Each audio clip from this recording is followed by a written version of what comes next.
So finally आजपासून मी वॉकला start केलेलं आहे. तर सकाळी उठून मी छान वॉकला गेले. तर आज फर्स्ट डे होता, तर इतके स्टेप झाले होते. त्यानंतर घरी येऊन छान अंघोळ वगैरे केली. त्यानंतर हे बडीशेप जिऱ्याचं पाणी पिले आणि थोड्या वेळानंतर मग रात्री भिजवलेले बदाम आणि मनुके खाल्ले.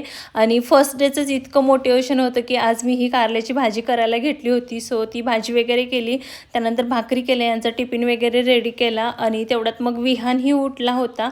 आता विहानचं कसं आहे ना, त्याला उठला की त्याला थोडासा टाईम द्यावा लागतो. सो त्याला थोडासा टाईम दिला आणि त्यानंतर मग त्याच्यासोबत थोडीशी मस्ती वगैरे केली. त्याला अंघोळ वगैरे घातली आणि थोडंसं टेरेसवरून फिरवून आणलं आणि त्यानंतर मग त्याला त्याच्यासाठी इथं सोलून मी डाळिंब वगैरे दिले.